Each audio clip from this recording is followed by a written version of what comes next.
ಅಂದ್ರೆ ಕೇವಲ ಲಾಠಿ ಹಿಡಿದು ಶಿಸ್ತು ಕಲಿಸುವವರಲ್ಲ, ಅವರು ಸಮಾಜದ ಮಾರ್ಗದರ್ಶಕರು ಕೂಡ ಹೌದು ಎನ್ನುವುದಕ್ಕೆ ತುರುವೇಕೆರೆ ಪೊಲೀಸ್ ಠಾಣೆ ಸಾಕ್ಷಿಯಾಗಿದೆ. ಶಾಲಾ ಮಕ್ಕಳಿಗಾಗಿ ಹಮ್ಮಿಕೊಂಡಿದ್ದ ವಿಶೇಷ ತೆರೆದ ಮನೆ ಕಾರ್ಯಕ್ರಮ. ಪೊಲೀಸ್ ಇಲಾಖೆಯ ಕಾರ್ಯವೈಖರಿಯನ್ನ ಜನಸಾಮಾನ್ಯರಿಗೆ, ಅದರಲ್ಲೂ ವಿಶೇಷವಾಗಿ ವಿದ್ಯಾರ್ಥಿಗಳಿಗೆ ಪರಿಚಯಿಸುವ ನಿಟ್ಟಿನಲ್ಲಿ ತುರುವೇಕೆರೆ ಪೊಲೀಸ್ ಠಾಣೆಯಲ್ಲಿ ತೆರೆದ ಮನೆ ಎಂಬ ವಿನೂತನ ಕಾರ್ಯಕ್ರಮವನ್ನು ಆಯೋಜನೆ ಮಾಡಲಾಗಿತ್ತು. ಸ್ಥಳೀಯ ಸರ್ಕಾರಿ ಪ್ರೌಢಶಾಲೆಯ ವಿದ್ಯಾರ್ಥಿಗಳನ್ನ ಠಾಣೆಗೆ ಬರಮಾಡಿಕೊಂಡ ಪೊಲೀಸರು ಅವರಿಗೆ ಖಾಕಿ ಪಡೆಯ ದೈನಂದಿನ ಕೆಲಸಗಳ ಬಗ್ಗೆ ಹತ್ತಿರದಿಂದ ಪರಿಚಯ ಮಾಡಿಕೊಟ್ಟಿದ್ದಾರೆ.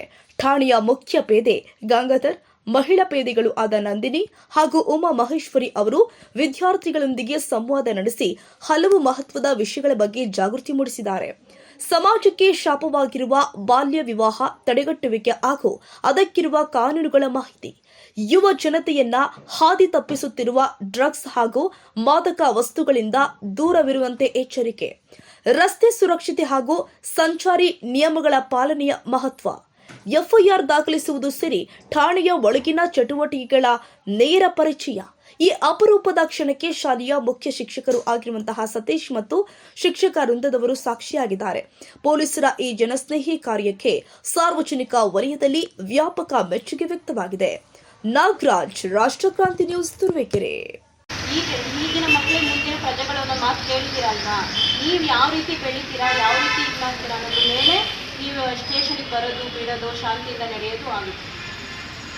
ಕೆಲವೊಬ್ರಿಗೆ ನಾವು ಯಾಕೆ ಮಾಡಬೇಕು, ನಾವು ಯಾಕೆ ಇದು ಮಾಡಬೇಕು. ಈಗ ಉದಾಹರಣೆಗೆ 7ನೇ ಕ್ಲಾಸ್ 8ನೇ ಕ್ಲಾಸಲ್ಲಿ ಇದ್ದೀರಾ ಅಲ್ವಾ, ನಿಮಗೆಲ್ಲ ಇವಾಗ ಏನು ಒಂದು ಮೊಬೈಲ್ ನೋಡಬೇಕು, ಮೊಬೈಲ್ ನಮ್ಮ ಹತ್ರ ಇರಬೇಕು ಅನ್ನೋದು ಅದು ಮೊದಲನೇ ತಪ್ಪು. ಎರಡನೇದು ಬೈಕ್ ರೈಡ್ ಮಾಡೋದು.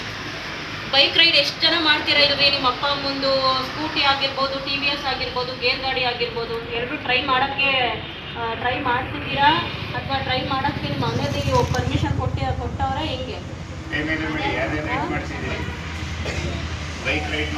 ಅದನ್ನೆಲ್ಲ ಯಾರು ಮಾಡ್ತೀರಾ? ಅದನ್ನ ನೀವು ಅದೇನಪ್ಪ ಈ ಹುಡುಗಿ ಕೇಳ್ತಲ್ಲ, ಶಾಂತಿಯಿಂದ ಎಲ್ಲ ಸಾಧಿಸೋಕ್ಕಾಗಲ್ವಾ ಅಂತ.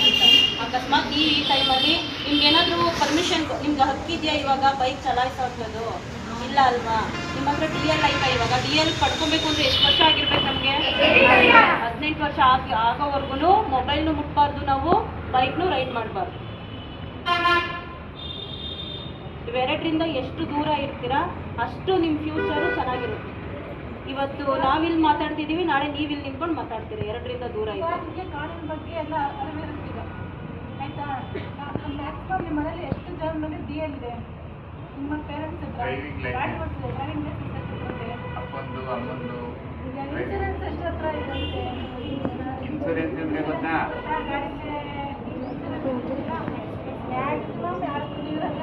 ಎಷ್ಟು ನೀವು ಸ್ಟೂಡೆಂಟ್ಸ್ ಗೊತ್ತಿರ್ತದಲ್ಲ, ಅವ್ರಿಗೆ ಅವೇರ್ನೆಸ್ ಮಾತಾಡಬೇಡ್ರಿ, ನೀವೇ ಮಾತಾಡಬೇಡ್ರಿ. ಯಾರು ಹೇಳಿದ್ದನ್ನ ಕೇಳಿಸ್ಕೊಂತೀರಾ ಇಲ್ಲ ವಾಪಸ್ ಹಾಕ್ತೀರಾ? ಅದೆಲ್ಲ ನಿಮ್ಗೆ ಗೊತ್ತಿರ್ತದೆ. DL ಬೇಕು, ಇನ್ಸೂರೆನ್ಸ್ ಬೇಕು, ಅದೆಲ್ಲ. ಆದರೆ ನೀವು ಅವ್ರು ಯಾರು ನಮ್ಮಲ್ಲಿ ಮಾಡಲ್ಲ. ಏನೋ ಹೆಚ್ಚು ಕಮ್ಮಿ ಆಗ್ತದೆ, ಫೈನ್ ಹಾಕ್ತಾರೆ. ಏನು ಮಾಡ್ತಾರೆ ಅಂದರೆ ಪೊಲೀಸರು ಫೈನ್ ಹಾಕ್ತಾರೆ, ದುಡ್ಡಿಸ್ಕೊಂಡು ಅಂತ ಇನ್ನೊಂದು ಇನ್ಸೂರೆನ್ಸ್ ರೇಟ್ ಮಾಡ್ತಾರೆ. ಬಿಟ್ಟರೆ ಏನು ಹಾಕ್ತಾರೆ ಅಂತ ನೀವು ಯಾರಾದ್ರೂ ನಿಮ್ಮ ಅಪ್ಪ ಅಮ್ಮ ತಿಳ್ಕೊಂಡು ಕೇಳಿದ್ದೀರಾ? ಯಾರು ಹೇಳೋದು? ಬರೀ ಫೈನ್ ಹಾಕಿದ್ರು ದುಡ್ಡಿಸ್ಕೊಂಡು ಅಷ್ಟೇ ಹೇಳೋದು ಅಲ್ವಾ? ಎಷ್ಟು ಜನ ಹೆಲ್ಮೆಟ್ ಹಾಕೊಂಡು ಓಡಾಡ್ತಾರೆ ಅಂದರೆ? ಆದರೆ ನಮ್ಮಂತೂ ಹೆಲ್ಮೆಟ್ಟ ನನ್ನ ರೋಡ ನೋಡಿ ಕೊಡ್ತಾರೆ ಹೆಲ್ಮೆಟ್ ಇಲ್ಲ. ಯಾವ್ದಾದ್ರು ಬಿಟ್ಟು ಹತ್ರ ಯಾಕೆ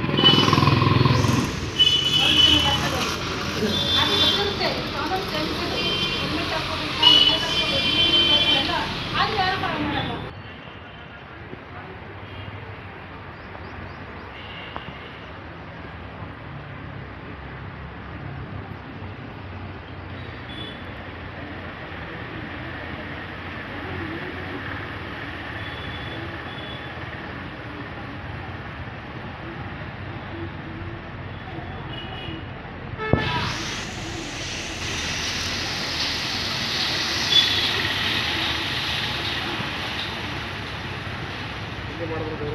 ಹ್ಞೂ